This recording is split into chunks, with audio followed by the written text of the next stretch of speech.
छत्रपती शिवाजी महाराजांचं अरबी समुद्रातलं स्मारक हे 2016 स्पीकर घ्या, पुढे घ्या. त्यावेळी पंतप्रधान नरेंद्र मोदीजींच्या हस्ते त्याचं जलपूजन झालं होतं आणि त्याच्यानंतर मी वेळोवेळी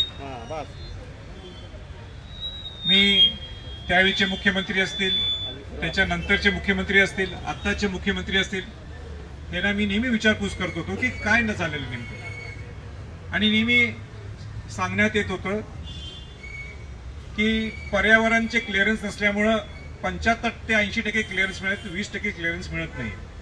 माझा सरकारला हाच प्रश्न आहे. तुम्ही घाई गडबडीने मुंबईची महानगरपालिका समोर लक्षात ठेवून तुम्ही पंतप्रधान नरेंद्र मोदीजींना बोलवलं, पण ज्यावेळी तुम्ही पंतप्रधानांना बोलवता त्यावेळी सगळे परवानग्या पूर्ण झाल्याशिवाय बोलवायचं नसते. हा प्रोटोकॉल आहे.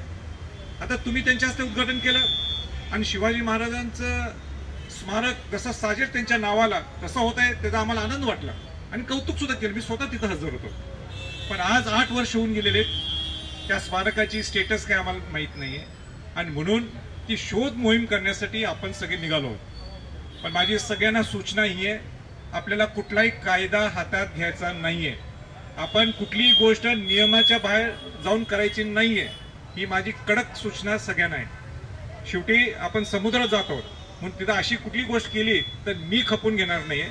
आपल्याला प्रामाणिकपणाने एक शिवभक्त म्हणून तिथं जायचंय. आपण बोटीतनं बसून एक राऊंड घ्यायचं जिथं बोटीतल्या लोकांना परवानगी आहे, त्याच्या पलीकडे सुद्धा ते जाणार नाहीत. जिथं परवानगी आहे तिथंच जायचं. आपण दुर्बिणीतनं बघू बाबा स्मारकाचं काय काम झालं. आणि आपला उद्देश एकच आहे की 13 कोटी महाराष्ट्रातल्या लोकांना दाखवून द्यायचं आहे की शिवाजी महाराजांचं साजे तसं स्मारक जे होणार होतं, जे जलपूजन पंतप्रधान नरेंद्र मोदीजींच्या हस्ते झालं, त्याचं स्टेटस काय. ह्याच्या पलीकडे दुसरा आपला काही हेतू नाही.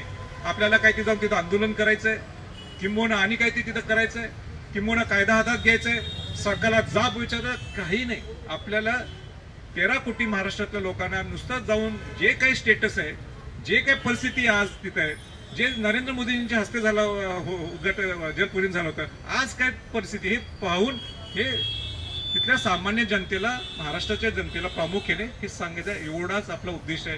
आणि त्याच्या पलीकडे जर कोण काही गडबड करायला गेलं तर माझ्या सूचना कडक आहेत. कोणी करून चालणार नाही.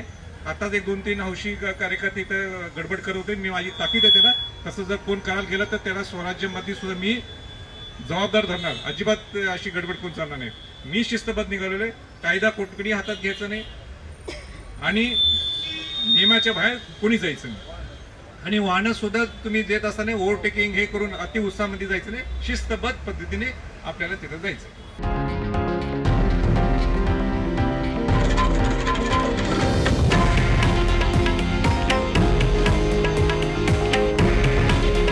हे आहे देशातील नंबर 1 न्यूज नेटवर्क आणि आपण पाहत आहात TV9 मराठी. काळजी तुमची, हित महाराष्ट्राचं.